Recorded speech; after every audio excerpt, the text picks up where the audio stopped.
अब आगे कल जो टर्म पढ़ाए अभी, ठीक है, उसमें रेपो रेट हो गया, रिवर्स रेपो रेट हो गया, आपका सीआरआर हो गया, एसएलआर हो गया। अब अगला टर्म आता है इसमें एक bank rate.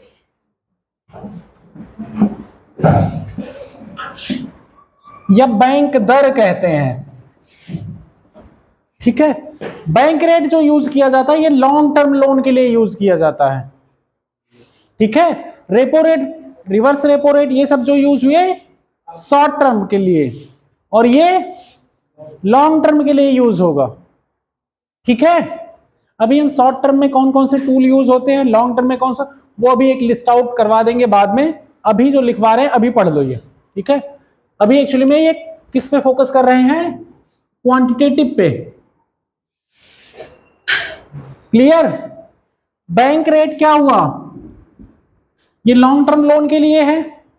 Long term loan के लिए होगा तो इमीडिएट जो मार्केट में फ्लो ऑफ मनी होगी, इमीडिएट फ्लो ऑफ मनी को कंट्रोल करने के लिए तो अच्छा टूल नहीं माना जाएगा, ये तो लॉन्ग टर्म के लिए है ना।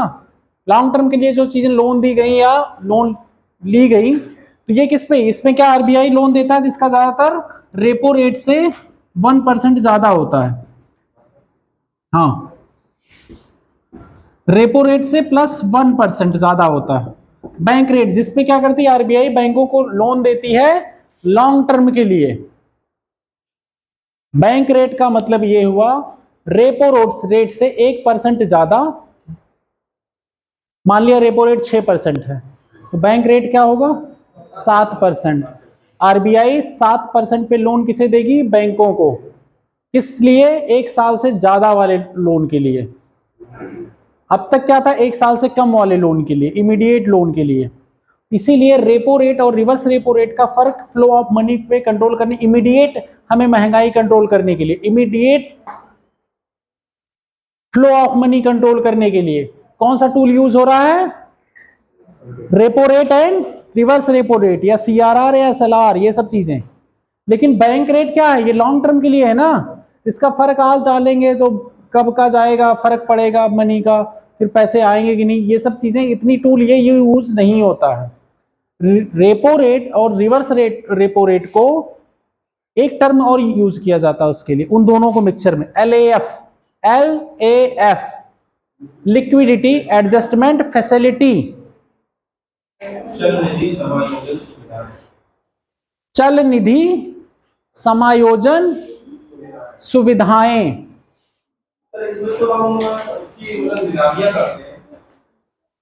अभी आएंगे, ओएमओ पे अभी आ रहे हैं। LAF में डाल दोगे आप रेपो रेट और रिवर्स रेपो रेट। कभी कभी इसमें MSF का भी रोल आता है, इसको अभी हम आगे पढ़ाएंगे। मार्जिनल स्टैंडिंग फैसिलिटी,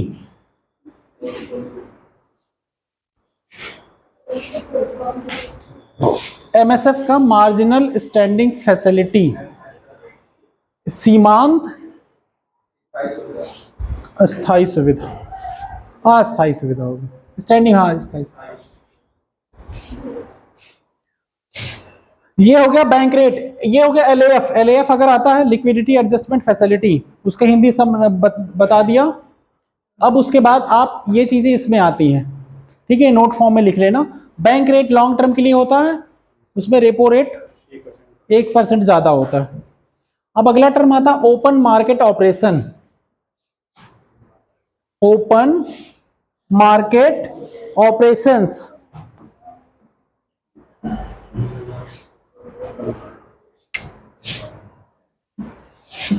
OMO,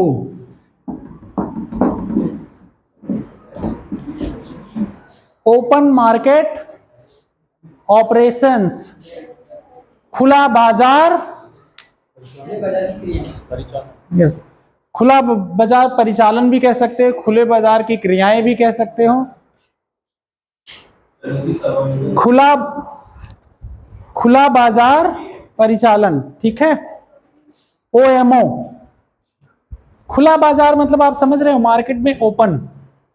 एक टर्म पढ़े आप, सरकारी प्रतिभूतियां या गवर्नमेंट सिक्योरिटीज,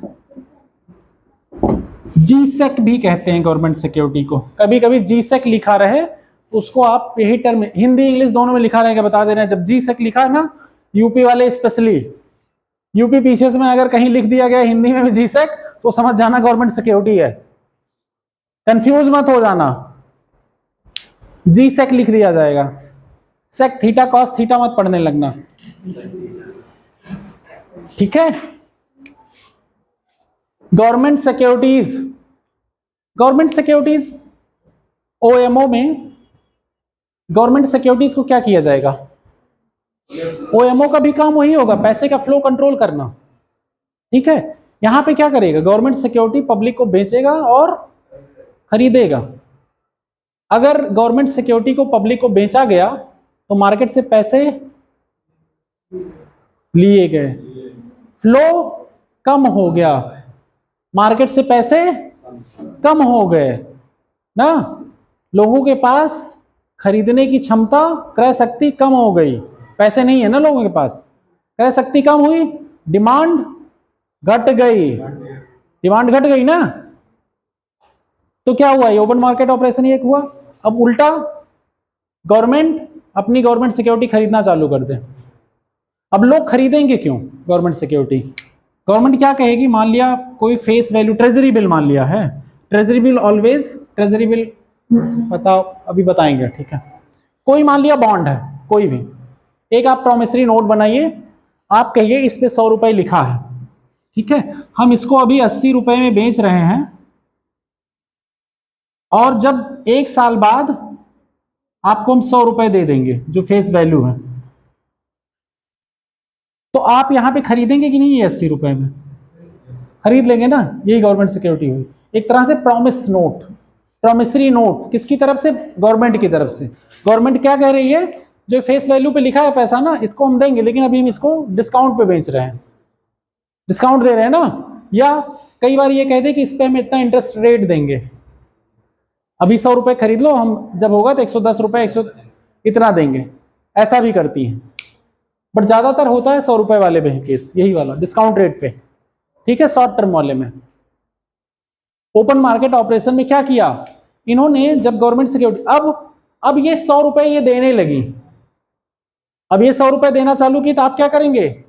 गवर्नमेंट सिक्योरिटी वापस कर देंगे, दे देंगे ना सरकार को बेचेंगे, पैसे अपने वापस ले लेंगे ना। तो क्या हुआ? मार्केट में पैसे बढ़ जाएंगे, डिमांड बढ़ जाएगी, पैसे का फ्लो बढ़ जाएगा, इन्फ्लेशन भी बढ़ेगा घटेगा उसके हिसाब से बढ़ जाएगा। जब डिमांड बढ़ेगी तो ऑब्वियस बात इन्फ्लेशन ऊपर जाएगा ना, लोगों के पास जॉब बढ़ेगी। कैसे? क्योंकि बैंकों के पास पैसा ज्यादा आएगा, बैंक देंगे लोगों को, बड़े बड़े बिजनेसमैन एंड कारपोरेट हाउसेस को इन्वेस्ट करने के लिए, तो जॉब क्रिएट होगी ना, होगी कि नहीं? क्लियर? यही क्या कहलाया है, ये पूरा ऑपरेशन खरीदने बेचने का। गवर्नमेंट सिक्योरिटी को खरीदना बेचना किस लिए है? पैसे के फ्लो को कंट्रोल करने के लिए। वो क्या कहलाया? Open market operation. यहां पे भी डियर मनी, चीप मनी लागू हुई, एक्सपेंशनरी और टाइट भी लागू हुआ। ये सब क्या है? एक टूल है। टूल किसके हैं? एमपीसी के। और किस चीज के? मात्रात्मक मनी कंट्रोल करनी है, क्वांटिटेटिव। दो है ना, क्वांटिटेटिव और क्वालिटेटिव। हम अभी क्वांटिटेटिव पे फोकस कर रहे हैं, तो क्या हो गया ये क्वांटिटेटिव में ना, तो ओएमओ हो गया ना, गवर्नमेंट सिक्योरिटी। क्लियर? सैफ मक्खी देख रहे हो?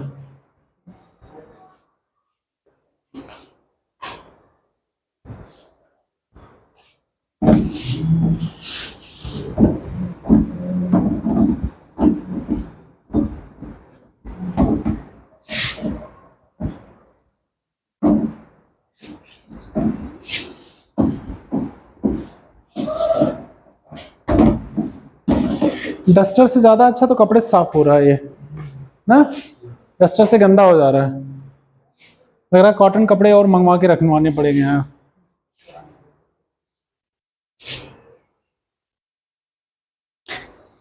अब अगला टर्म आता है एमएसएफ। एमएसएफ, अच्छा रुको, पहले बेस रेट बता देते हैं, फिर एमएसएफ पे आते हैं। एक टर्म आता है बेस रेट यहां पे। अभी ये सब एक्चुअली में ये भी क्या टूल है, मात्रात्मक चीजें कंट्रोल करने के लिए, ठीक है।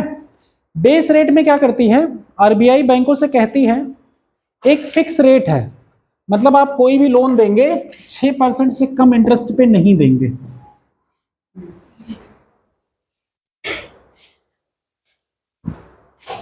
समझे? कोई भी लोन आप बिजनेस करिए, आप लोन बांटिए, हमें कोई मतलब नहीं, लेकिन आप इससे कम पे लोन नहीं देंगे। तो कभी देखा होगा लोगों की लोन देने की जो दर होती, कभी 7.23, किसी की 7.25 हो जाती है, किसी की 7.4 हो जाती है, लेकिन इससे ज्यादा रेंज किसी का वेरी नहीं करता। मिलता भी नहीं ना, हम यही तो कह रहे हैं। कंपटीशन में किसी भी चीज में बेस रेट, अभी एक एग्जांपल बताएं, अभी क्या चल रहा है हमें उस पर नहीं जा रहे हैं, एक एग्जांपल बता रहे हैं, इससे कम वो नहीं जाने देगा आरबीआई, कहा इससे कम पे आप दिए तो आपके अगेंस्ट एक्शन हो जाएगा, आपको इतने पे ही देना है, इससे ऊपर दीजिए, आप लोग अपना कंपटीशन किस पे करते हैं वो आपके ऊपर है। तो कोई बहुत ज्यादा इससे जा भी नहीं सकता।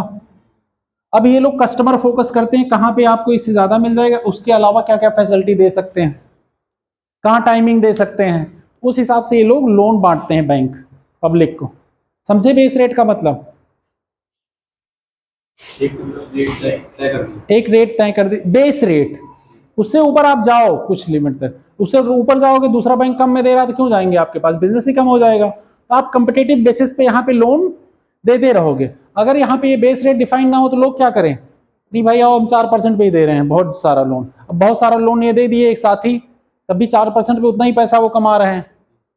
कई बार इनका लोन नहीं डिसबर्स हो रहा, कहते नहीं हमारा लोन लीजिए लोन लीजिए लोन लीजिए, कॉल सेंटर बना रखे हैं ना।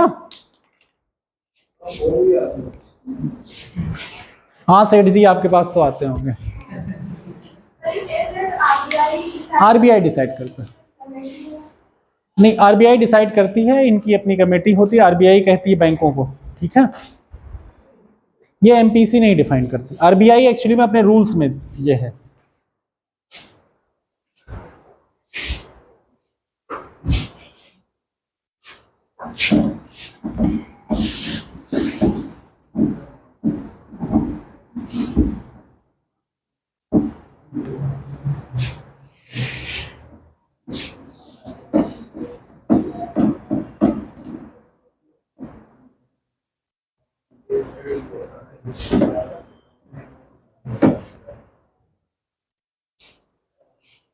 किसी को कोई समस्या यहां तक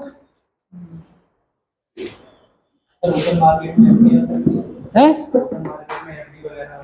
एफडी कैसे आएगी उसमें बताओ जरा। एफडी तो टाइम डिपॉजिट है ना, गवर्नमेंट सिक्योरिटीज आएंगी बस। ओपन मार्केट ऑपरेशन करता कौन है गवर्नमेंट की तरफ से, आरबीआई करती है। बैंक हैं, बड़े बड़े बिजनेसमैन हैं, और जिनके पास प्राइवेट एंटिटी, जिनके पास पैसा है वो जाते हैं वहां पे।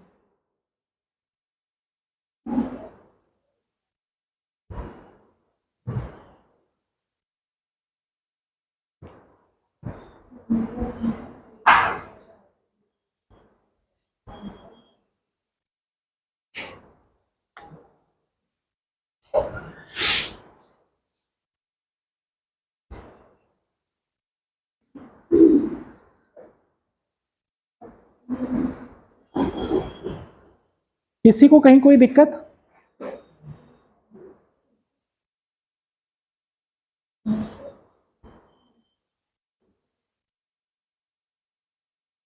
नहीं दिक्कत है? पूछे पूछे हम?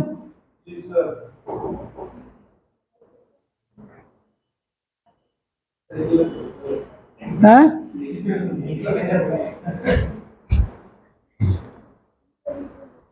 लिखो एमएसएफ, मार्जिनल स्टैंडिंग फैसिलिटी।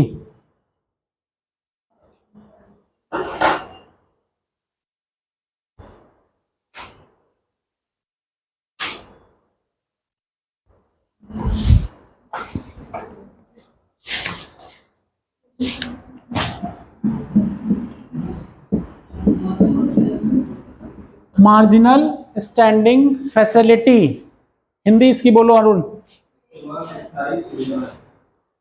सीमांत अस्थाई सुविधाएं, अस्थाई ना, हाँ।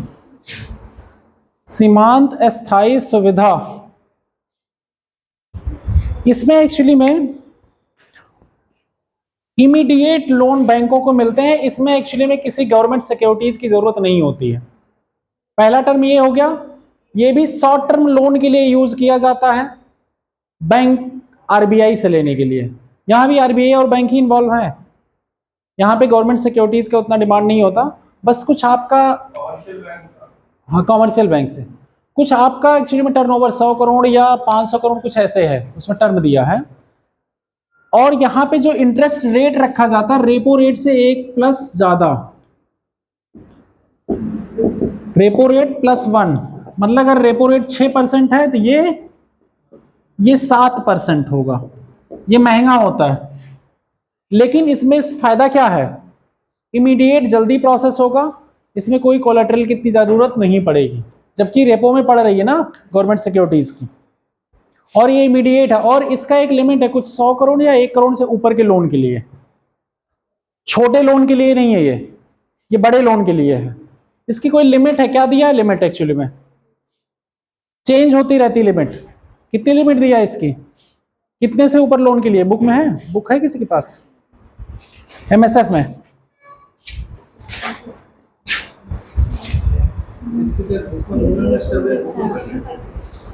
कितना है, 100 बेसिस पॉइंट तो कह रहा है, इन्हें हमेशा परसेंट ये बढ़ा के रखते हैं। सर ये वो है 4.25 तो उसकी रेट है, इंटरेस्ट रेट।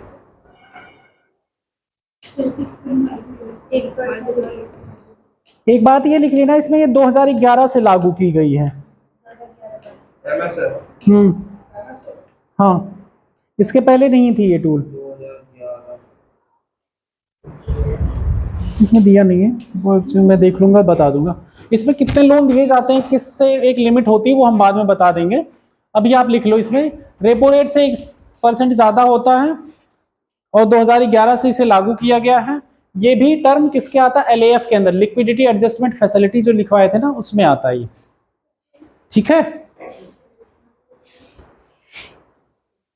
इसमें आसानी से लोन तुरंत जल्दी प्रोसेस होकर मिल जाता है, इसलिए इसमें कंडीशन, टर्म्स एंड कंडीशन जो इसकी बार बार चेंज होती रहती है, वैल्यू होती रहती है। कभी 100 करोड़ रहता है, कभी किसी चीज का आपका टर्नओवर कितना है बैंक का, किसको दिया जा सकता है एमएसएफ, आपकी क्रेडिबिलिटी कितनी है, ये सब चीजें चेक करके।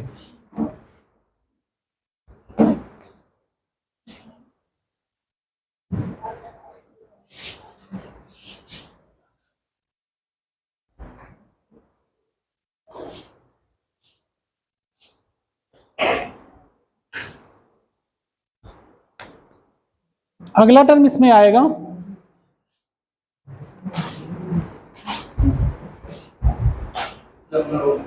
क्या चीज,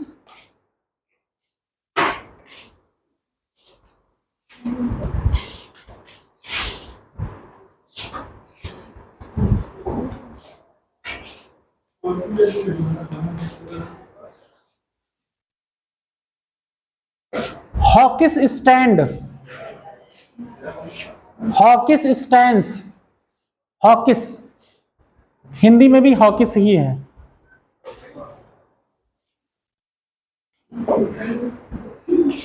ये एक्चुअली में बेसिकली कुछ नहीं है, सेम वही है। जब एक्सेसिव इन्फ्लेशन हो, मुद्रास्फीति की रेट बहुत ज्यादा हो मार्केट में, तो आरबीआई क्या करता है, इंटरेस्ट रेट बढ़ा देता है। इसी को कहते हैं हॉकिस स्टैंस। हॉकिस, हॉकिंस आया था ना वहां से घूमने, वैसे ही हॉकिस, वैसे ही hawkish, hawkish stance. Hawkish stance क्या हुआ, इन्फ्लेशन को बढ़ता देख के इंटरेस्ट रेट बढ़ा दिया, किसका, रेपो रेट का। यही तो हुआ, क्लियर। और किसी को नहीं है, एक टर्म है एक तरह का। और इसी हॉकिस के अगेंस्ट एक दूसरा टर्म है डोविस। इसमें ग्रोथ को बढ़ाने के लिए इंटरेस्ट रेट कम कर दिया जाता है, रेपो रेट कम कर दिया जाता है। हाँ मुद्रास्फीति, हाँ मुद्रास्फीति को बढ़ाने के लिए। मुद्रास्फीति कभी कभार घटने लगे, डिमांड बढ़ा देंगे ना मार्केट में पैसे बांट के, ठीक करोगी ना, डिमांड बढ़ाओगी ना, इंटरेस्ट रेट कम कर दोगी। डोविस का हॉकिस का अपोजिट। इसमें क्या होगा, अगर मुद्रास्फीति बहुत कम हो गई है या डिमांड बहुत कम हो गई है तो क्या होगा, लोगों के पास पैसे भेजने पड़ेंगे। हमें पैसे भेजने के लिए क्या होगा, रेपो रेट को कम करना पड़ेगा, कम हो जाएगा ना। इसी रेपो रेट के कम करने को क्या कहेंगे, डोविस। और जब बढ़ाएंगे हॉकिस। अगला लिखो MCLR। MCLR marginal cost fund based on lending rate. Marginal cost of fund, marginal cost of funds based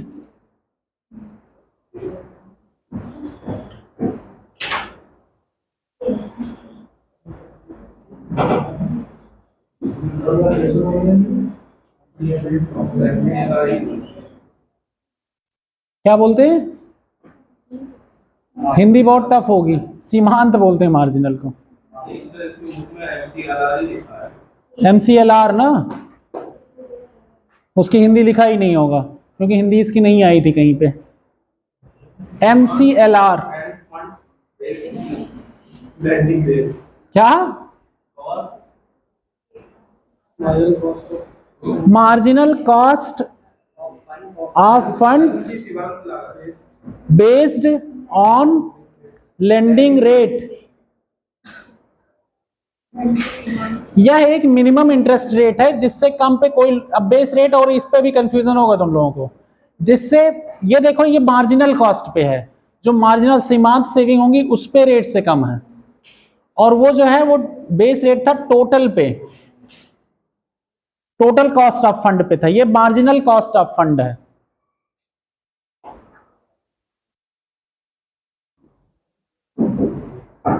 कुछ सर्टेन केसेस को छोड़ दिया जाए तो सब पे एक्चुअली में ये लागू होगा, ये भी इससे कम पे एक्चुअली बैंक लोन नहीं दे सकते, ठीक है।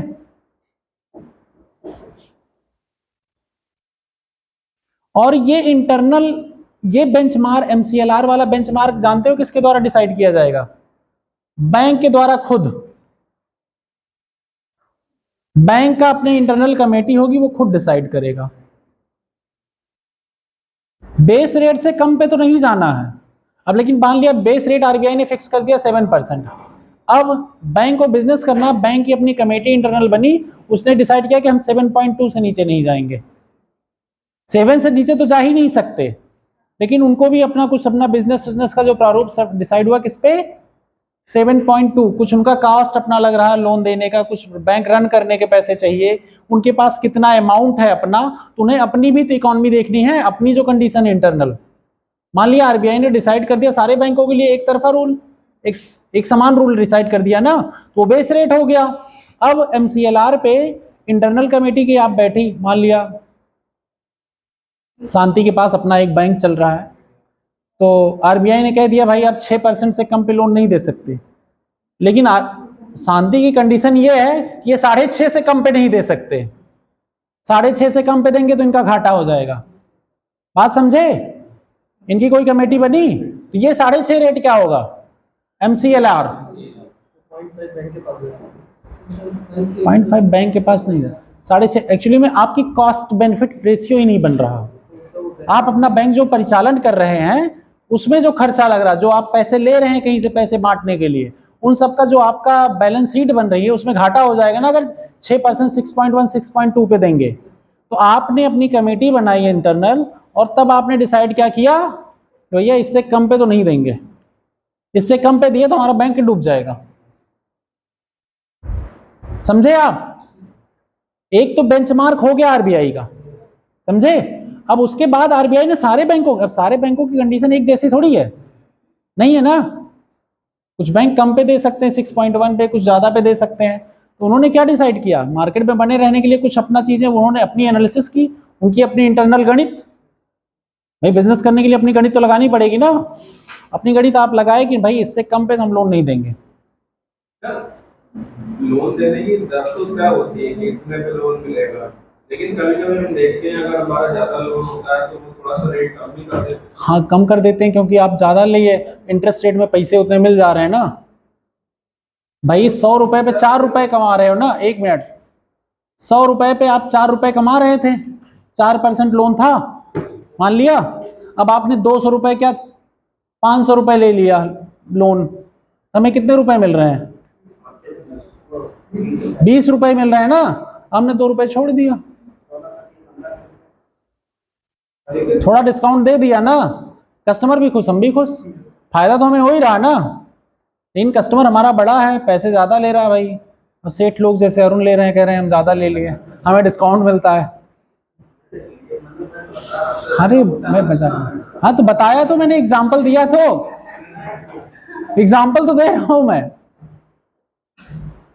इससे बेटर एग्जाम्पल होगा कुछ, बताओ। यही सबसे अच्छा एग्जाम्पल है कि भाई ज्यादा लिए, देखो फायदा परसेंटेज है, परसेंटेज में अगर हमें फायदा उतना ही मिल रहा है, हमसे आप ज्यादा ले लिए तब भी तो हम वही करें। जैसे प्रोडक्ट कोई बना रहे हो, प्रोडक्ट सस्ते कैसे होते हैं, जब ढेर सारे प्रोडक्ट आपको बनाने हो। एक बॉटल बने तो महंगी पड़ेगी ना, उतना ही मशीन लगाना, उतना लेबर लगाना। अब इसकी हजारों बॉटल बनने लगे तो ये सस्ता हो जाएगा दाम ना। यही सिंपल सा फंडा है।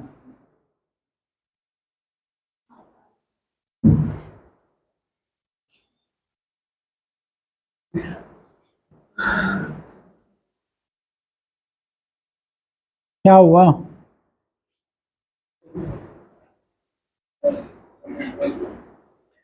अब एक बॉक्स बनाओ, लिख लो रिजर्व बैंक ऑफ इंडिया के बारे में, तब आते हैं हम क्वालिटी, हाँ क्वालिटेटिव वाले पे, इसके बाद आएंगे। पहले रिजर्व बैंक ऑफ इंडिया के बारे में लिखो, एक बॉक्स बनाओ, हेडिंग बड़ी सी मोटी। ना ना वो तो कॉल मनी मार्केट हो जाती, एक दिन के लिए नहीं। हाँ शॉर्ट टर्म लोन ही होता है, 14 दिन से कुछ स्टार्ट होके, एक दिन से स्टार्ट होके 1 साल तक, बस 1 साल के अंदर, लेकिन 365 दिन के अंदर पहले वापस, कम टाइम के लिए दिया जाता है। उसमें कॉल मनी मार्केट भी आएगी अभी, वो लोन वाला जब अभी पढ़ाएंगे चैप्टर तो उसमें और चीजें बताएंगे आपको, मनी मार्केट जब पढ़ाएंगे, ठीक है। चीजें देखो, इकोनॉमी के बहुत सी चीजें लिंक है आपस में, आप डे टू डे बेसिस पे अभी पढ़ेंगे धीरे धीरे। तो चीजें जब लिंकेजेस जैसे जैसे मेंटेन करते चलेंगे वैसे वैसे चीजें क्लियर होती जाएंगी। आप अगला पढ़िए अब रिजर्व बैंक ऑफ इंडिया के बारे में कुछ चीजें आप लिख लीजिए, उसके सब्जेक्ट क्या है, कब बना, उसके बाद फिर आगे बढ़ा जाएगा। फिर आएंगे किस पे, क्वालिटेटिव पे, ठीक है। उसे अभी होल्ड कर लेते हैं, क्योंकि आप लोग टूल पढ़ पढ़ के लग रहा है बोर हो गए, कई लोग जमा ही ले रहे हैं। थोड़ा आरबीआई आसान है। कई बार चीजें जब बहुत हौच पौच होने लगती हैं, लगता है डाइजेशन में, दिमाग के डाइजेशन में घुस नहीं रही है चीजें, ज्यादा टर्म हो गए ना, बहुत सिमिलर सिमिलर हुए ना। Repo rate and reverse repo rate में क्या डिफरेंस है।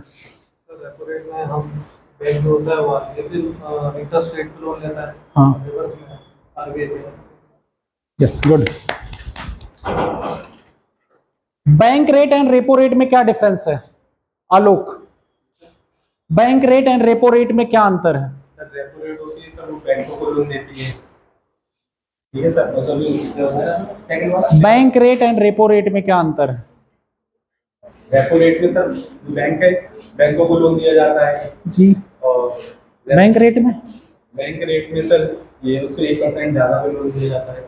हाँ ठीक है, उस 1% पे ज्यादा दिया जाता है, ये तो चलो एक डिफरेंस हो, और मेजर डिफरेंस कौन सा है। रेट एक शॉर्ट टर्म है, एक लॉन्ग टर्म है, मेन अंतर तो यही है ना। बैंक वाला जो है वो लॉन्ग टर्म के लिए, गुड मतलब उससे ज्यादा गुड गुड गुड। आरबीआई से क्या होता है?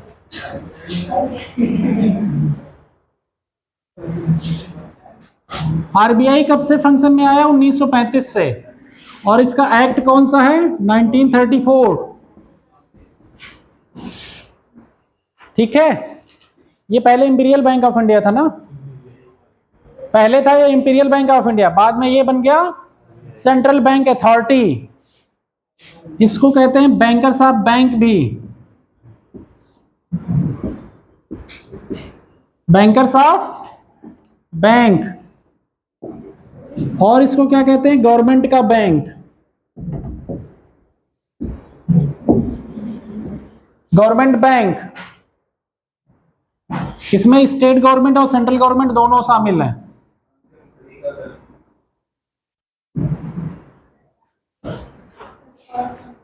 ठीक है, ये हो गया।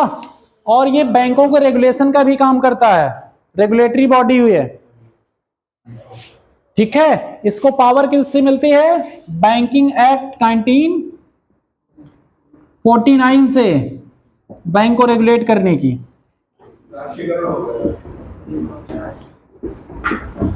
1934 से भी रूल्स बनाने की पावर मिलती है कुछ चीजों पे।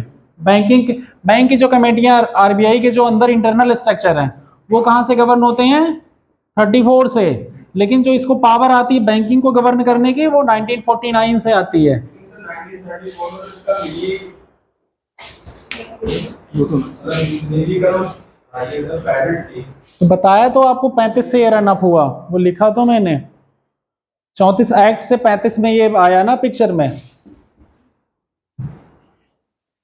इसमें गवर्नर सबसे बड़ा अधिकारी होता है, आरबीआई गवर्नर।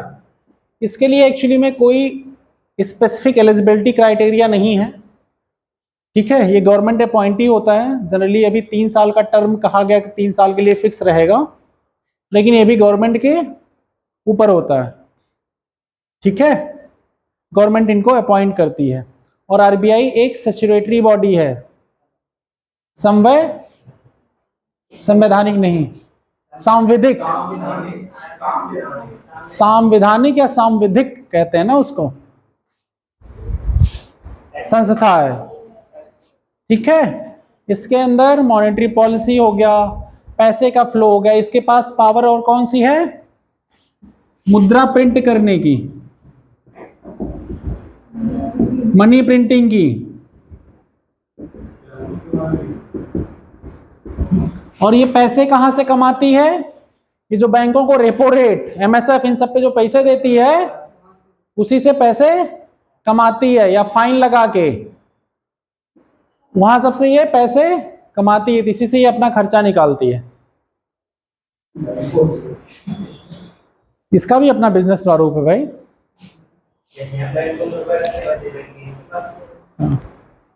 समझे? अब इसके पॉइंट्स लिख लो। मेजर पॉइंट्स तो हमने बता ही दिए आपको, अब थोड़ा बहुत हाथ चला लो। साथ में लिखते रहना बेटा, बता दे रहे हैं जितने पॉइंट आए आपके ना, अपना लिखते रहिए। लिखो अगली पॉइंट इसमें। आरबीआई एक्ट 1934 इसमें इंपॉर्टेंट है। ठीक है, इसके फंक्शन लिखो पहले, इसके function.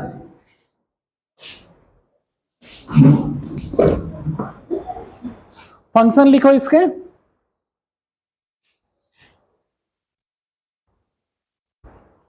Bank of issues, bank of issues मतलब किसी चीज को जारी करना, जारी करने की पावर। बैंक ऑफ जारी करता मतलब जारी करने की पावर, किसी चीज को क्या करता है ये?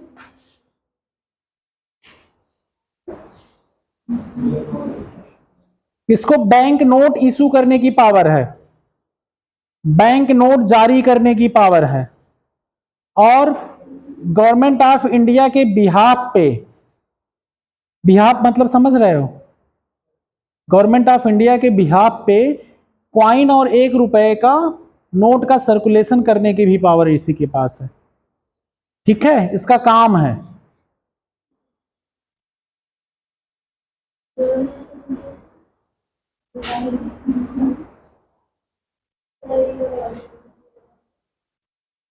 क्या गवर्नमेंट ऑफ बिहार इंडिया के बिहार पे क्वाइन और 1 रुपए के नोट को सर्कुलेट करता है, काम है इसका ना। अगला अगला पॉइंट बैंकर्स टू गवर्नमेंट। अगला पॉइंट लिखो बैंकर्स टू गवर्नमेंट, गवर्नमेंट का, सरकार का बैंक, सरकार का बैंक।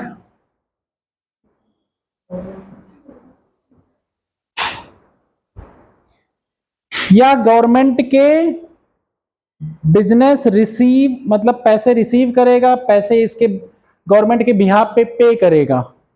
पेमेंट सेटलमेंट का कौन काम करेगा गवर्नमेंट के बेसिस पे? RBI. Receive and make payments on the behalf of government. Behalf मतलब समझते हैं ना आप, हमारे मतलब हमारे नाम पे आप काम करेंगे, मतलब हमारा भी कोई काम होगा, आपको हमने दे दी अथॉरिटी डेलीगेट पावर, आप जो सेटलमेंट वाला काम आप कर रहे हैं हमारे बिहाफ पे, हमारे नाम पे, यही होता है। गवर्नमेंट के बिहाफ पे ये पेमेंट सेटल मतलब पेमेंट रिसीव करेगा और पेमेंट पे करेगा, ठीक है। अगला बैंकों का bank and lenders of last resort, अंतिम स्थान जहां से आपको लोन मिलेगा। बैंकों का bank, bankers of bank, bankers of bank लिखिए या बैंकों का बैंक लिखिए। और लेंडर्स ऑफ लास्ट रिजॉर्ट मतलब अंतिम स्थान जहां से लोन मिलेगा, लेंड करेगा वो, तो बैंक को करता है ना। पैसे वही छाप रहा है तो भाई लेंडिंग ऑफ लास्ट रिजॉर्ट वही हुआ, मतलब समझे ना। लेंडर्स ऑफ लास्ट रिजॉर्ट क्या होगा? जब भाई पैसे वही छाप रहा है तो पैसे मार्केट में वही तो देगा, किसी के पास पैसे नहीं तो लास्ट रिजॉर्ट वही हुआ ना बैंकों के लिए। बैंकर्स ऑफ बैंक, बैंकों के लेन देन का, बैंक को जो पैसे वहां रखने हो, बैंक को पैसे लोन लेने हो, यही तो सही है बैंकिंग ऑपरेशन में। तो कौन है? आरबीआई ना। आरबीआई हुआ क्लियर। अगला पॉइंट,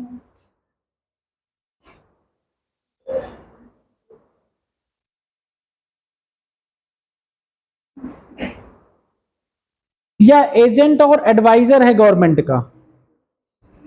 एजेंट और एडवाइजर गवर्नमेंट को एडवाइस भी करता है ना, एफआरबीएम एक्ट, या किसी बैंक में कोई दिक्कत आ रही है क्या है।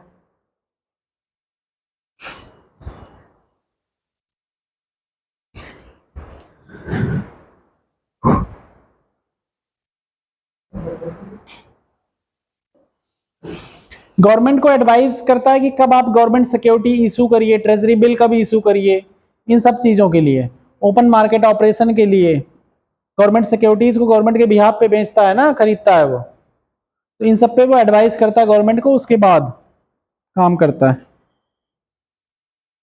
और एजेंट क्यों, एज ए एजेंट क्यों कहा जा रहा है? क्योंकि ओपन मार्केट ऑपरेशन यही करता है ना। अब किसी को पैसा दिए काम करवाने के लिए या किसी को बोले तो वो क्या है? एजेंट ही है बस। अगला national clearing house, national clearing house की तरह काम करता है ये। क्लियरिंग, नेशनल, राष्ट्रीय क्लियरिंग घर, क्या कहेंगे यार, सही नहीं है, नेशनल क्लियरिंग हाउस ही सही है। नेशनल क्लियरिंग हाउस मतलब जो सारे पेमेंट सेटलमेंट होते हैं वो इसी के द्वारा, एनपीसीआई इसी की बॉडी है ना, national payment corporation of India इसी की बॉडी है ना। तो सारे पेमेंट सेटलमेंट कौन करता है? आरबीआई। जब भी आप ऑनलाइन पेमेंट कुछ भी करते हो तो आरबीआई के थ्रू चैनलाइज होता है डिफरेंट बैंक, क्योंकि मान लिया आपके पास एक्सिस बैंक का कार्ड है, आपको आईसीआईसीआई बैंक से पैसे निकालने हैं, एटीएम मिल गया तो निकलता है ना, तो किसके थ्रू अप्रूवल होती है? आरबीआई के थ्रू। सारे पेमेंट सेटलमेंट उधर जाते हैं, फिर उसके बाद अप्रूव होते हैं, फिर उससे पैसे वहां पे आते हैं, समझे। जो भी जैसे आप पेटीएम हो गया, फोन पे कर दे रहे हैं, उनके अकाउंट में ट्रांसफर हो जा रहा है ना, ये सब क्लियरिंग हाउस कहाँ है? सब आरबीआई। तभी इंटरकनेक्टेड, वो सबका अमेलगमेशन है, मतलब सबका एक तरह से ज्वाइंट फॉर्म बना हुआ है। अगला custodian of foreign reserves. Forex reserve किसके पास रहता है? आरबीआई के पास। फॉरेक्स रिजर्व आरबीआई के पास रहता है। फॉरेक्स रिजर्व लिखो। कस्टडियन ऑफ गार्जियन, कस्टडियन या गार्जियन लिखो, कुछ भी लिखो, विदेशी मुद्रा है। प्रबंधक नहीं कहेंगे, कस्टडियन, कस्टडियन या गार्जियन कह लो, रखवाला।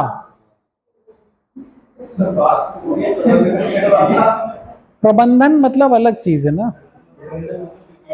हम कोई चीज तुम्हारे पास दे दिए रखने के लिए, सुनो, हम तुम्हारे पास कोई चीज रखने के लिए दे दिए तो तुम रखवाले हुए, अब तुम उसको अपने फ्री विल से मैनेज कर सकते हो, जहां मर्जी वहां इन्वेस्ट कर सकते हो, तो तुम प्रबंधन में हो।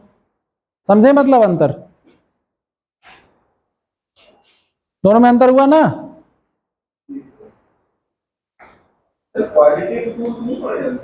क्या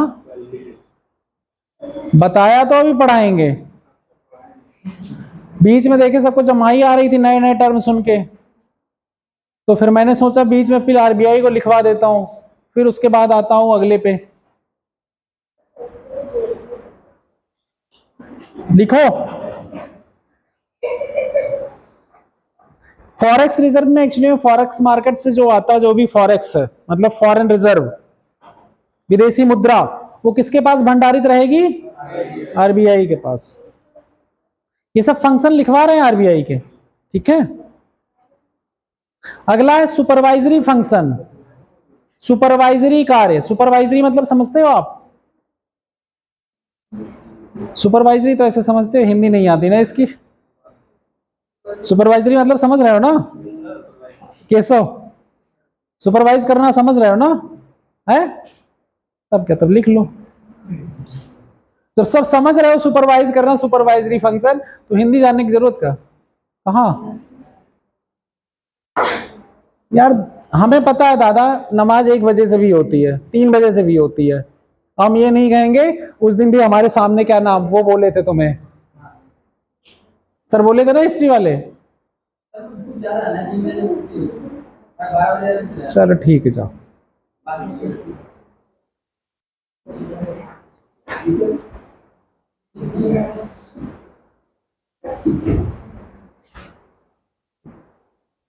भीड़ ज्यादा हो जाती है,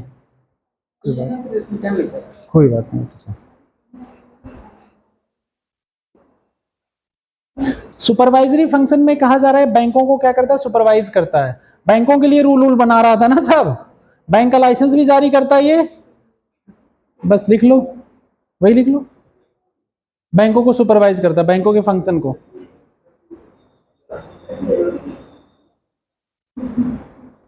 कॉमर्शियल एंड कोऑपरेटिव बैंक्स को सुपरवाइज एंड कंट्रोल।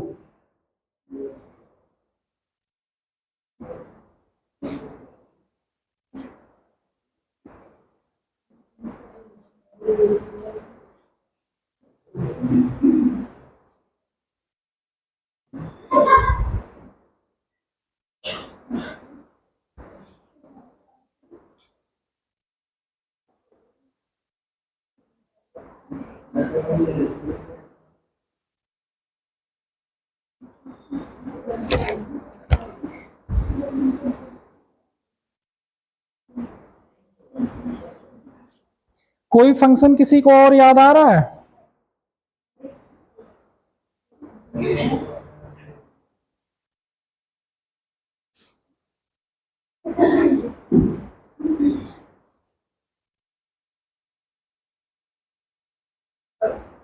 ये भी कह सकते हैं कि ये विकास को मतलब विकास को बढ़ावा देने की भूमिका भी रहती है। हाँ। सारे बैंकों को एक्चुअली में बेसल नॉर्म्स और बैंक बीआईएस में आरबीआई रिप्रेजेंट करता है। आरबीआई गवर्नमेंट ऑफ इंडिया को रिप्रेजेंट करता है, सेंट्रल बैंकों की जहां मीटिंग होती है। यस, एज एजेंट काम करता है आईएमएफ और वर्ल्ड बैंक में। नियंत्रण करता है, बनाता है। यस, मौद्रिक नीतियों को एग्जीक्यूट करने का काम कौन करता है? पॉइंट लिखते रहो, पॉइंट जो आ रहे हैं लिखते रहो। मौद्रिक नीतियों को रेगुलेट करने का काम कौन करता है? आरबीआई। एसएलआर वाला जो पॉइंट पूछ रहे थे अरुण, उसमें कुछ परसेंट नकद भी रखा जा सकता है, कुछ परसेंट नकद भी रखा जा सकता है। जनरली वो प्रेफरेबल नहीं होता, बट रख सकते हैं। हाँ, एसएलआर वाला, ठीक है।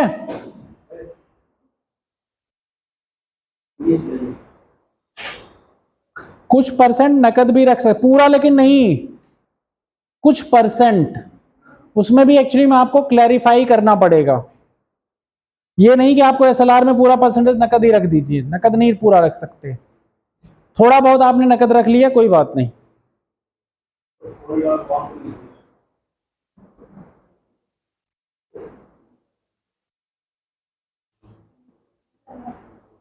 लिखो आप मौद्रिक नीति के गुणात्मक उपकरण। अगला पॉइंट गुणात्मक। अब तक क्या लिखे थे? मात्रात्मक ना, अब गुणात्मक। क्वालिटेटिव, क्वालिटेटिव ये कंप्लीट हो गया ना बेटा सारे। अब क्वालिटेटिव पे चलते हैं। सर इसका कार्यकाल कितना होता है? 5 साल। किसका? गवर्नर का 3 साल होता है जनरल।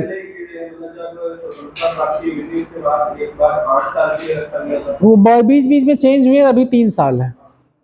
बाद में गवर्नमेंट के अपने उसके ऊपर डिपेंड करता, बढ़ा भी देती है। अभी आरबीआई का गवर्नर कौन है, कौन बताएगा?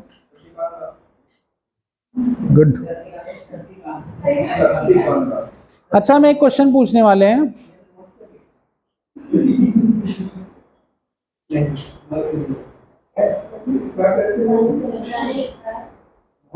सेबी के चेयरमैन का नाम, सेबी के चेयरमैन का नाम बताओ। शांति। हाँ, अरे रटा हुआ है पिछली बार का।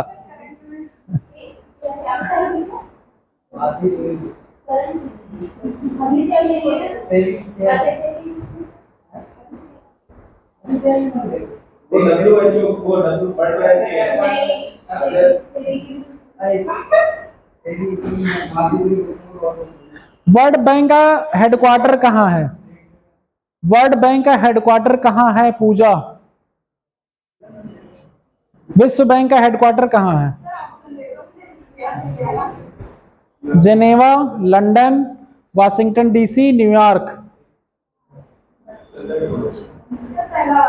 कौन सा? जेनेवा? शिवांशी सही बोल रही है? ये कहाँ है?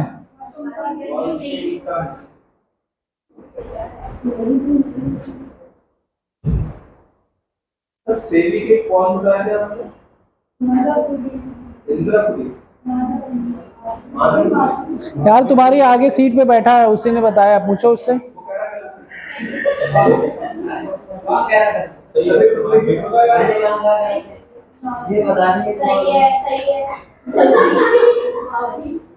लिखो क्वेश्चन, लिखो अगला वो पॉइंट लिखो गुणात्मक उपकरण में। क्रेडिट विनियमन, क्रेडिट विनियमन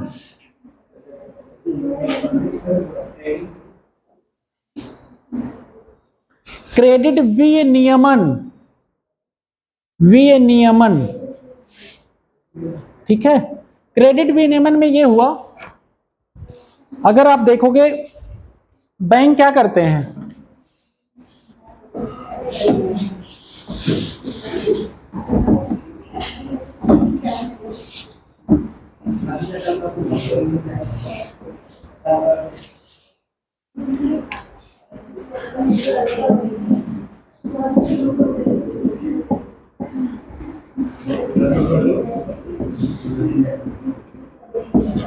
क्रेडिट विनियमन में जनरली आरबीआई क्या करेगा? बैंक लोन देते हैं, बैंक की एक क्रेडिट होती है। अब लेकिन बैंक अपनी रिस्क टेकिंग एबिलिटी के बाहर जाके लोन ना दें, इसको कौन रेगुलेट कर रहा है? आरबीआई। मतलब इनकी क्रेडिट को बचाए रखने के लिए कुछ चीजें, रूल्स एंड रेगुलेशन जो जारी करेगा वो कौन करेगा? आरबीआई करेगा। वो बताएगा आपको कहाँ पे रिस्क लेना है, कहाँ पे रिस्क नहीं लेना, ये चीजें इनकी गाइडलाइन रहेगी। ये एक तरह से क्या हुआ? क्वालिटेटिव, गुणात्मक। आप अपने गुण को, अपने क्रेडिट को बचाए रखिए रिस्क लेने की एबिलिटी के साथ साथ, क्योंकि आप सब लोन दे दिए। रिस्क फैक्टर यहाँ क्या है? डिफॉल्टर होना। आप लोन जो दिए वो परफॉर्म ना करना, एनपीए बन जाना, ये सब समस्याएं। इन सब समस्याओं को ध्यान में रखते हुए आप लोन डिसबर्स करिए। इसके लिए लोन से दिया क्या कहलाया गया है, उसके लिए डिफरेंट डिफरेंट रूल हर समय पे जारी होते रहते हैं। अगला इसमें है prompt corrective action, PCA. Prompt corrective action, ये सब चल रहे हैं वो क्वालिटेटिव, गुणात्मक, क्वालिटेटिव, गुणात्मक, PCA, prompt corrective action. Prompt corrective action, immediate कोई एक्शन लिया जाना, तुरंत। सुधारात्मक एक्शन, सुधारात्मक एक्शन मतलब एक्शन में आ जाओ। हिंदी बताओ एक्शन की, बहुत एक्शन एक्शन करते रहते हो हिंदी वाले। कैसा बताओ एक्शन की हिंदी? एक्शन तो समझ में आ रहा है ना? प्रॉम्प्ट करेक्टिव एक्शन की क्या लगेगा यहाँ पे? बताओ एक्शन का मतलब। क्रिया तो वैसे ये मत बताओ एक्शन। प्रॉम्प्ट मीन्स हुआ इमीडिएट, तुरंत। करेक्टिव सुधारात्मक, एक्शन मीन्स कदम उठाना, ठीक है। तुरंत सुधारात्मक मतलब जैसे मैं कहूं अरुण किसी की पानी की बोतल छीन के पीने की कोशिश कर रहे हैं, तुरंत, मतलब जैसे करने की कोशिश किए, इन पे तुरंत एक्शन की जरूरत पड़ेगी ना, इनको तुरंत रोका जाए। दूसरे का अधिकार का हनन करने जा रहे हैं ना। तो ये एक एग्जांपल हुआ। अब बैंक के पास किसका पैसा है? सब पब्लिक का है। पब्लिक के अगर पैसे हैं बैंक के पास, बैंक के पास पैसे पब्लिक के हैं और इसने पैसे दिए भी हैं, कहां पे? लोन के फॉर्म में। इनके एम्प्लॉय भी हैं, उनके भी एक्चुअली एम्प्लॉयमेंट पे खतरा है, ठीक है। ओवरऑल इकोनॉमी पे ये कई जगहों पे इन्वेस्ट किए होंगे और कई कई बड़े बड़े बिजनेसमैन के भी पैसे इनके पास होंगे ना, कॉर्पोरेट हाउसेस के होंगे ना। अब इस बैंक के पास कंडीशन ऐसी जा रही है, जो क्वेश्चन आया था, यहां वो बैठा, क्या नाम लड़का, कृष्णपाल ने कह रहा था कि वो एसएलआर या सीआरआर को क्या करेंगे? कन्वर्ट कर देंगे पैसे कैश में। तो ऐसा होगा नहीं। अब कंडीशन ये आ गई कि इनका एसएलआर और सीआरआर टाइप का ही कुछ बचा है, या इनके पास ऐसी कंडीशन हो रही दिख रहा है कि इनका एनपीए काफी बढ़ गया, नॉन परफॉर्मिंग एसेट। इन्होंने जो लोन दिए थे सारे वो डिफॉल्टर हो रहे हैं, दिवालिया हो रहे हैं जो लोन दिए थे। अब इनके पास पैसे की इनकम, इनका जो टर्नओवर था वो कम हो गया, ना इनके पास पैसे सेविंग में बचे, जो लोन दिए थे वो सारे वापस भी नहीं हो रहे हैं। अब यहाँ पे आरबीआई क्या कर रही है? वॉचडॉग कर रही है ना। अब इनको देखिए, जब ये इस तरफ बढ़ रहे हैं डिफॉल्टर की तरफ, ये बैंक जो है डिफॉल्टर की तरफ बढ़ रहा है कि आगे चल के प्रॉब्लम आ जाएगी, तो आरबीआई का क्या काम है? ऑडिट करती रहती थी बीच में। इनकी कंडीशन जैसे ही फाइनेंशियल कंडीशन, बैलेंस शीट और इनके लोन और सब चीजें इसको पता चली, इसमें क्या कही? भाई अब रुक जाओ तुम, अब पहले तुम्हारा सुधारात्मक कार्य कर लिया जाए। तुमने कहां कहां गुल खिलाए हैं, क्या क्या किया है, कहां कहां जाके, कहां कहां तुमने लोन बिना मतलब बांट दिया और कोई पैसा लेके बांट दिया। वहां के जो मैनेजर्स लोग थे, जिनको पावर मिली, अपना वो लोग करप्शन के फॉर्म में बांट दिए। आपको एम्प्लॉय, इकोनॉमी, कारपोरेट के पैसे से कोई मतलब नहीं, अपने फायदे से मतलब हो गया। सबके प्रति तो रिस्पॉन्सिबिलिटी होनी चाहिए ना, जो आप में स्टेक होल्डर हैं। नहीं रहा तो वहां पे आएगा ये क्वालिटेटिव, गुणात्मक आ रहा ना। यहां पे तो पैसे का कंट्रोल थोड़ी कर रही है आरबीआई, यहां तो कौन से मेजर्स ले रही है? रूल्स लेवल पे। आपके गुण सुधारने हैं, आपके अंदर इंटीग्रिटी लानी है, आपके अंदर अकाउंटेबिलिटी लानी है, हमें अकाउंटेबिलिटी लानी है। आप अकाउंटेबिलिटी बनिए, इंटीग्रिटी रखिए, अपनी ऑनेस्टी दिखाइए। इन सबके गुणों को क्या किया जा रहा है? इंपोज। आप कहां गलती किए हैं, जो गलत किए उनको पनिश किया जाए, ये होगा ना। तो जब बैंक का दिखा कि ये डिटेरियोरेट हो रहा, कुछ प्रॉब्लम्स यहां आ रही, तो कौन सा एक्शन आएगा? पीसीए, प्रॉम्प्ट करेक्टिव एक्शन लेना चाहिए कि नहीं? जैसे घर में जब बच्चे शैतानी करते हैं कि कोई रिश्तेदार आ गया, तो वहां प्रॉम्प्ट करेक्टिव एक्शन होता है कि नहीं? होता है कि नहीं? किस फॉर्म में होता है? नहीं, बाद में होता है, जाने के बाद रिश्तेदार के ना। और बच्चों को एक बहुत आदत होती है, अगर रिश्तेदार के सामने बिस्किट या नमकीन का वो जो प्लेट रखी जाती है, उसमें से बच्चे तो जरूर खाएंगे, कंफर्म है। और वहां पे जब प्रॉम्प्ट करेक्टिव एक्शन होता है तब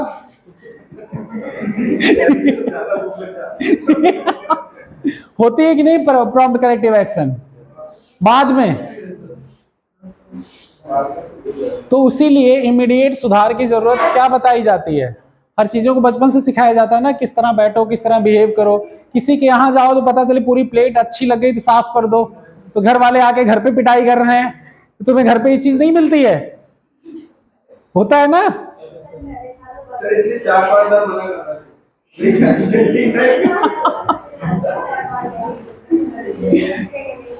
बट एक्चुअल देखा जाए, बिहेवियरल वाइज जज ना किया जाए किसी को। बच्चे हैं भाई, इनको जब चीज अच्छी लग रही खाने दो यार। बड़े होके मन करता है क्या? अब तो ना बिस्किट खाने का मन करता है, ना मिठाई, ना नमकीन, कुछ नहीं मन करता। कभी कभार कोई चीज अच्छी लग गई। अब तो ये है, अब जब दोस्तों के यहाँ आप जाते हो, हम लोग जाते हैं कहीं भी, कोई भी, अब तो लगता है जो चीज अच्छी लगी यार देख लो और रखी उठा लाओ, खत्म कर है, खुद निकाल लाते। अब नहीं सोच रहा। अब क्या ये टैबू एक्चुअली धीरे धीरे टूट रहा, लेकिन तब भी कई जगहों पे जब हम फॉर्मल जगहों पे जाते हैं, क्योंकि सोसाइटी बहुत जजमेंटल है, ये बात मान के चलिए, कौन किस वे में लेगा पता नहीं। और डिफरेंट कल्चर, डिफरेंट सोसाइटी से लोग बिलोंग करते हैं, और लोग दूसरे के कल्चर और सोसाइटी को क्या करते हैं? जज करते हैं और डिमीन करते हैं। बट एट एक्चुअल देखा जाए, क्योंकि वो बचपन से उसी में पला बढ़ा है यार, उसी में कंफर्ट है उसको रहने में। हाँ, कोई क्रिमिनल एक्ट ना हो उसका, अगर साफ सफाई से देखो, गंदगी वाली चीज मैं नहीं कहूंगा, किसी गंदगी में रहने की आदत है तो उसको जज ना किया जाए, भाई गंदगी में हो तो सफाई कर लो ना। 10 दिन नहाने की नहीं आदत है, नहा लिया करो डेली। गंदी आदतों का सपोर्ट नहीं यहाँ। ये नहीं कह रहा हूं कि उसे भी कल्चर के नाम पे डिफाइन कर दो कि हम तो हॉस्टल में पढ़े हैं कि सब रूम में नहीं नहाते, हमें नहीं ना। ये नहीं होना चाहिए ना। तो इसलिए अगर हम कहें बातें, पॉइंट पे आते हैं, प्रॉम्प्ट करेक्टिव एक्शन की जरूरत यहां पड़ती है कि नहीं? और सबसे ज्यादा प्रॉम्प्ट करेक्टिव एक्शन मम्मी का होता है कि पापा का? मम्मी। सबसे पहले रिस्पॉन्स उन्हीं का होता है। लेकिन सर सोनी पापा और जो लॉन्ग टर्म, अगर शॉर्ट टर्म में किसका ज्यादा बेनिफिट पड़ता है? पापा का। जहां लॉन्ग टर्म, जहां पता है जब धुनाई होगी तो कसके होगी, वो तो डेली सुनाते।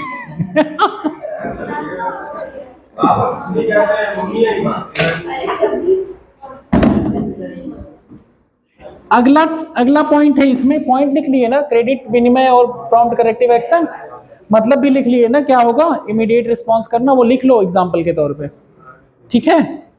अगला पॉइंट लिखो, moral suasion. Moral suasion Hindi कौन बताएगा इसकी? Moral suasion, SUSATION, SUSATION, Hindi कौन बताएगा इसकी मुझे?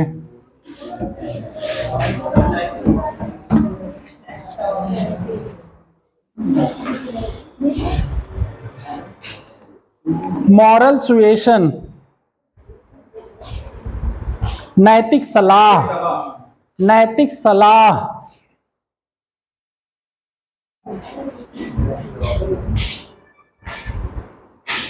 प्रॉम्प्ट करेक्टिव एक्शन को प्रत्यक्ष कार्रवाई भी कह सकते हो।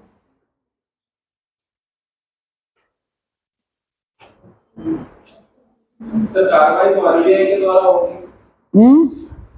आवश्यकताओं को पूरा नहीं करने के लिए बैंकों के विरुद्ध आरबीआई की द्वारा ही कार्रवाई की जाएगी। बेस रेट जो मैंने लिखाया था ना, बेस रेट और एमसीएलआर ना, वो सब भी एक्चुअली में इसी में आता है। कोई किताबें एक्चुअली में क्वालिटेटिव में उसे डाल रखी हैं, कोई किताबें उसे क्वांटिटेटिव में डाल रखी हैं। तो बेसिकली अगर आप उसे देखें तो दोनों में वो शामिल होती हैं, एमसीएलआर और बेस रेट। क्योंकि लोन देने के लिए आरबीआई सिर्फ क्या कर रहा है, आपके ऊपर एक बेस रेट कह दे रहा है कि आप इससे कम पे मत दीजिए, वो रूल बना के छोड़ दिया, उसे पैसे से कोई लेना देना नहीं है। तो यहां क्या हो जाएगा, गुणात्मक हो जाएगा, क्योंकि उसे पैसे से कोई लेना देना नहीं है। जब उसको पैसे से लेना देना, उसके पास पैसे आए और जाएं, तब वो मात्रात्मक हो गया। यहां पे सिर्फ क्या कह रहा है कि आपको इससे नीचे नहीं जाना है। इसीलिए एमसीएलआर और बेस रेट को जो लिखा था उसको किस में रखना, गुणात्मक में, क्वालिटेटिव में। ठीक है, समझे नहीं समझे?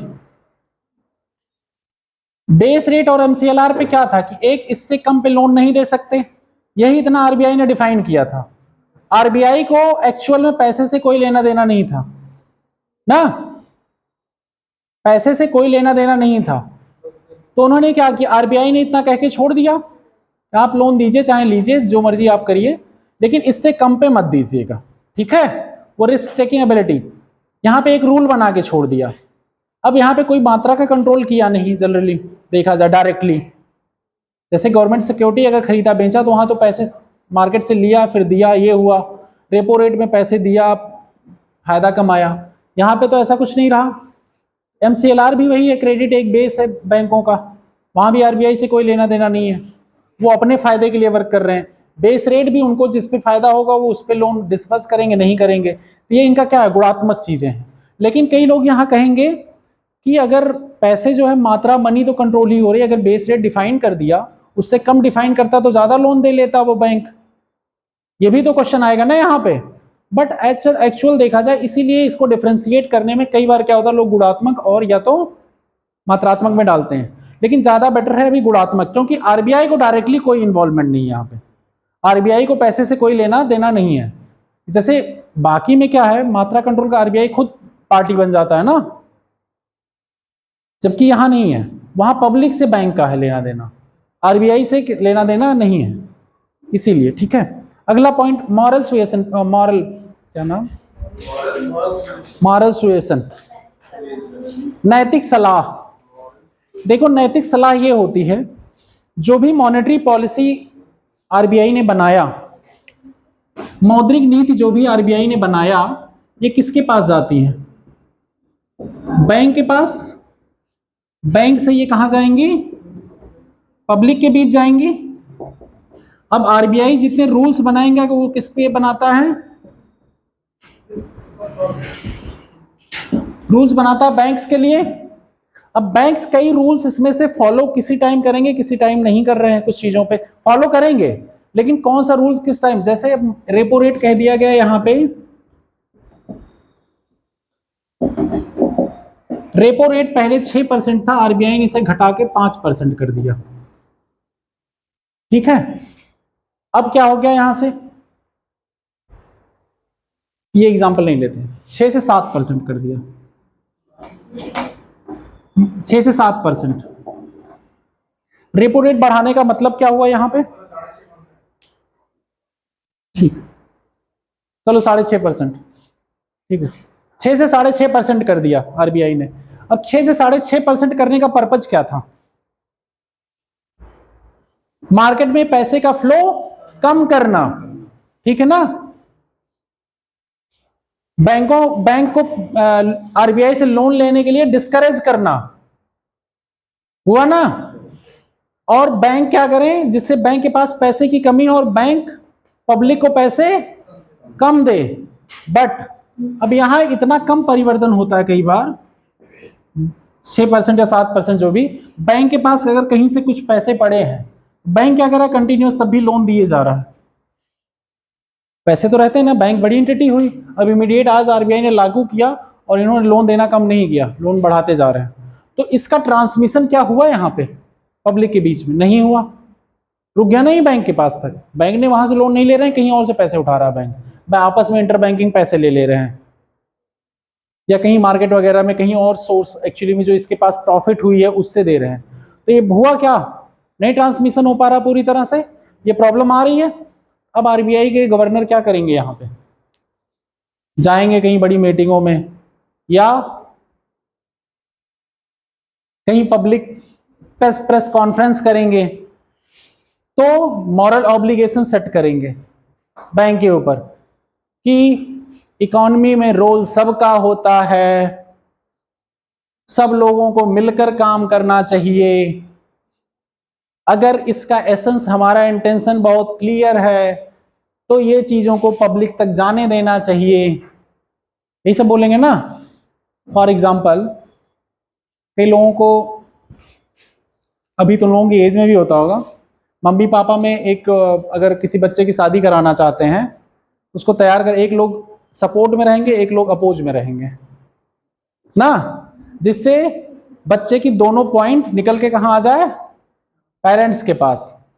चाहता क्या है ना, शादी के लिए जैसे हुआ, बार बार किसी में अच्छाई बतानी हुई, जैसे तुम लोग कोई काम नहीं कर रहे हो, घर पे कोई काम कहा जा रहा नहीं कर रहे हो, तो कई बार ऑब्लिगेशन ऐसे टॉन्ट मारा जाएगा, कोई भी काम कहो सुनते नहीं हो, देखो उनका बच्चा सुन लेता है, कोई भी काम कहो उनका बच्चा बहुत अच्छा है, कितना आज्ञाकारी है, ऐसा बच्चा तो सबके पास होना चाहिए ना। ये सब आते हैं एग्जाम्पल की नहीं, उनका बच्चा तो मतलब तुरंत जैसे कोई रिश्तेदार आता है नमस्ते करता है, पैर छूता है, मतलब ऐसा रहता है, ऐसा ऐसा सुनाया जाएगा ना, तुम 10 दिन बाद कहोगे अच्छा हमें भी अच्छा बनना है ना। वो अच्छा होने का पैरामीटर कौन सेट कर रहा है, ऑब्लिगेशन पेरेंट्स कर दे रहे हैं ना, कर रहे हैं ना। अब यही सब ऑब्लिगेशन आरबीआई क्या कहेगा, बैंक के ऊपर पब्लिक मीटिंग और प्रेस कॉन्फ्रेंस के थ्रू डिफरेंट लैंग्वेज में, मैं ये नहीं कह रहा हूं यही लैंग्वेज यूज करेगा, मैं एक एग्जांपल दिया, इसमें होता क्या है, नैतिक ऑब्लिगेशन कहां से ट्रांसफर करेगा, बैंक के ऊपर, कि भाई इकोनॉमी में आपकी रिस्पॉन्सिबिलिटी है, आप भी उसको निभाइए, ये जो डिसीजन लिए गए उस डिसीजन को नीचे तक पहुंचाने का काम आप हैं, आप नीचे तक पहुंचाइए उसको, इकोनॉमी में रोल आपको भी अदा करना है, तभी ओवरऑल कलेक्टिव प्रॉफिट होगा। आप सिर्फ इंडिविजुअल प्रॉफिट पे मत जाइए ना, ऐसे सब जाने लगे तो पूरा कंपटीशन खराब हो जाएगा। तो ये लोग थोड़ा सोचेंगे समझेंगे, फिर इन चीजों को लागू कर देंगे। हो गई ना नैतिकता, ऐसे लागू होती है। 2-3 दोस्त लड़ाई कर लो अभी आपस में, और सामने वाले को कह नहीं पा रहे हो टॉन्ट मॉड में, दूसरे फ्रेंड से बैठे रहेगा, बगल में वो बैठा सुना रहे हो, करते हो ना ये सब क्लास में, सुनाए चले जा रहे हो, या उसका कोई क्लोज फ्रेंड पकड़ लिए, जानते हो ये बात वहां तक पहुंचा देगा, उसे जाके उगल दिए सब कि भाई ये ऐसा करता है, ऐसा करता है, ये करता है, उसको नहीं करना चाहिए। अगर उसको रियलाइज हुआ कि हाँ मैंने गलत किया, अगर रियलाइज नहीं हुआ तो ये तो ह्यूमन टेंडेंसी, बट बड़े कॉर्पोरेट लेवल पे जनरली उनको बिजनेस लॉन्ग टर्म करना है। इस तरह की चीजें क्या होंगी, की जाएंगी ना, तो क्या होगा सर, एथिकल नीति सलाह होगी ना, नीतिगत सलाह बताया जाएगा, आपकी ड्यूटी याद दिलाएंगे गवर्नर साहब, आपकी ये ड्यूटी है, आपका कर्म है, आपके लिए एथिक्स है, नीति है, ठीक। ये हो गया आपका क्या, मॉरल सुएशन।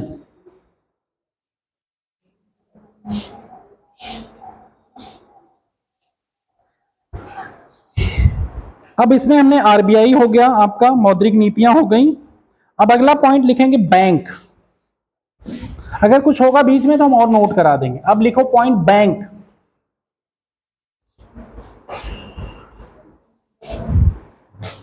बैंक की डेफिनेशन लिखो।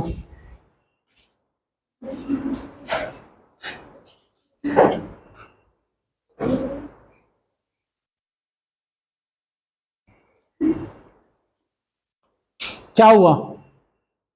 बैंक की डेफिनेशन लिखो। बैंक उधारकर्ताओं और उधारदाताओं के बीच, उधारकर्ताओं और उधारदाताओं के बीच एक विनिमय वित्तीय मध्यस्थ होता है।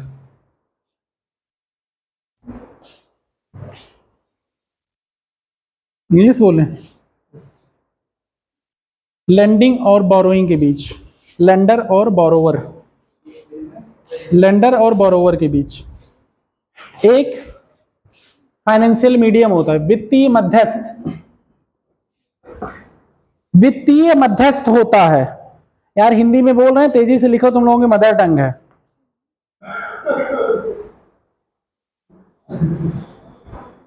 या जनता से जमा स्वीकार करता है, मतलब जनता से जो इनके पास सेविंग्स है वो स्वीकार करता है।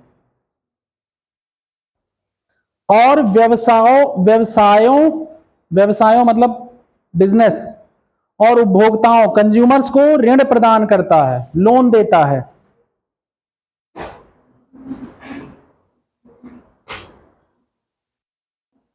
इसकी प्राथमिक देनदारियां जमा है, व्यवसायों और उपभोक्ताओं को ऋण प्रदान करता है। व्यवसायों और उपभोक्ताओं को ऋण प्रदान करता है। इसकी प्राथमिक देनदारियां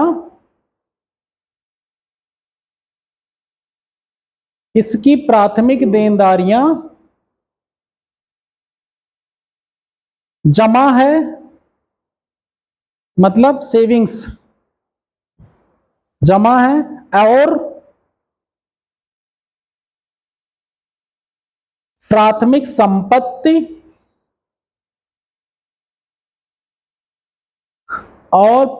संपत्ति ऋण और शेयर है,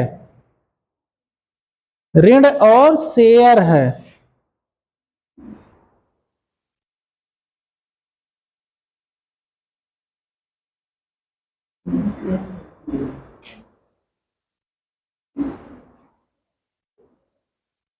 समझे? जो डिमांड और सेविंग पे वर्क करता है, पैसे जमा करता है, पैसे देता है। ठीक है? सेविंग्स अकाउंट जहां पे ओपन होते हैं, चेक के माध्यम से भुगतान भी कर सकता है, चेक भी जारी कर सकता है। टाइम डिपॉजिट और डिमांड डिपॉजिट दोनों एक्सेप्ट करता है, ये भी लिख लो। टाइम डिपॉजिट और डिमांड डिपॉजिट दोनों।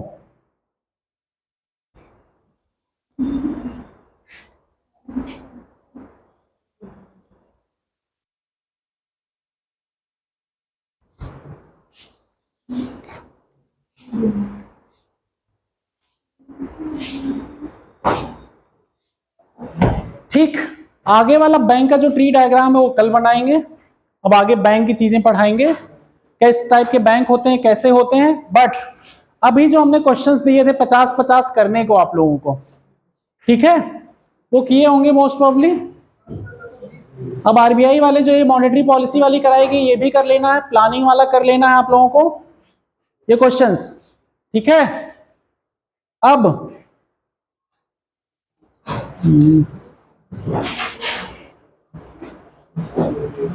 एम विश्वेश्वरैया प्लान,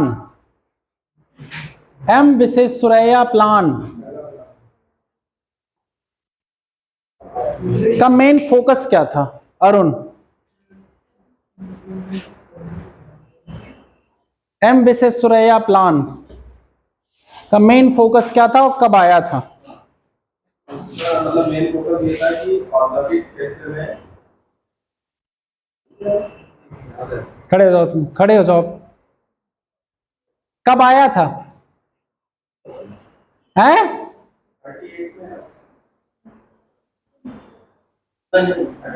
हमसे तो ये उम्मीद नहीं थी यार।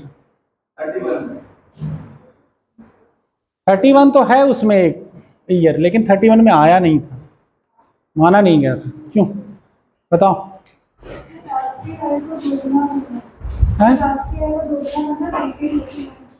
राष्ट्रीय आय को दोगुना करना, हाँ एक था ये, और था एग्रीकल्चरल लेबर को इंडस्ट्री की तरफ ट्रांसफर करना, बढ़ाना ना। 1934 में आया था। यार औद्योगिकरण का बढ़ावा अलग चीज होती है, इसका मेन फोकस देखो लाइन क्या लिखी है उसी में। 1931 में कराची अधिवेशन में इसकी चर्चा हुई थी, इन्होंने एक किताब लॉन्च की 1934 में, इसको माना गया। हाँ? चर्चा हुई थी सिर्फ 1931 में। यस, तो वही चीज तो मैंने पूछा बेटा, ऑब्जेक्टिव में यही तो रहता है डिफरेंस, छोटे छोटे ही डिफरेंस तो रहते हैं ऑब्जेक्टिव में। ठीक है, बैठ जाइए, बैठ जाओ ना। नेशनल प्लानिंग कमेटी जो बनी थी पहली, उसका चेयरमैन कौन था? हाथ उठाओ, बताओ। चेयरमैन उन्होंने रिकमेंड किया था उस समय, वो कांग्रेस के तो प्रेसिडेंट थे। बताओ कौन था वो? तन्नू। यस। एक ईपीसी कमेटी बनी थी, EPC committee, EPC,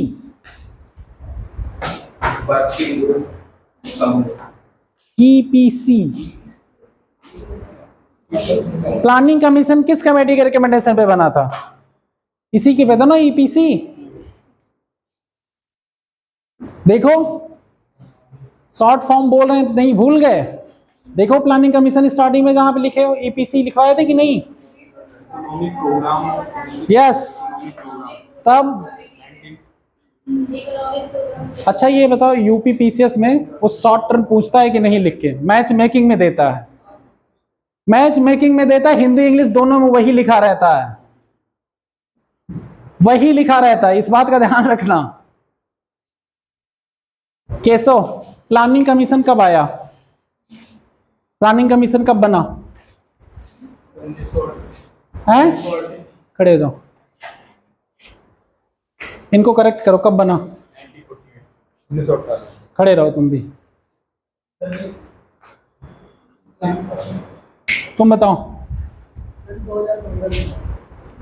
planning commission, योजना आयोग, योजना आयोग कब बना?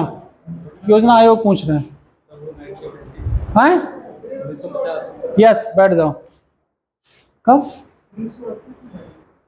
1950 में दादा। बैठो, क्या नहीं समझ आया?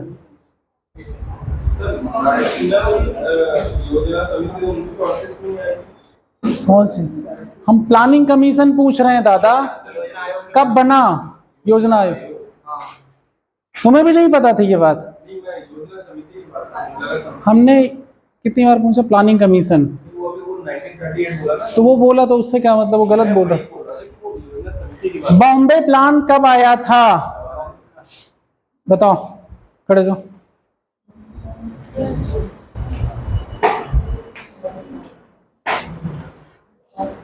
कई बार पूछ चुके हैं। पूजा,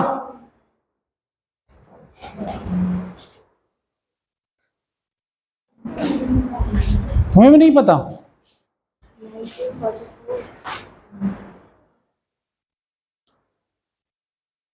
क्लास नहीं आ रही थी क्या उधर? Yes, good. 1944 बता रही है। आपका क्या नाम है बेटा?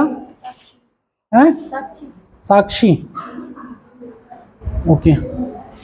नीति आयोग कब बना है? 2015। सही है इनका? नीति आयोग सही है? देखो कंफ्यूज हो गई।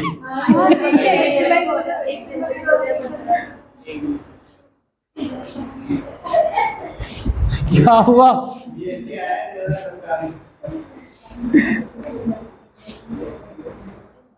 और क्या क्या रटा तुम लोगों ने?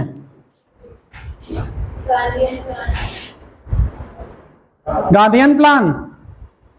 हाँ, गांधीयन प्लान किसने जारी किया था? हाथ उठाओ, नाम बताओ किसने जारी किया था? पूजा बता दो।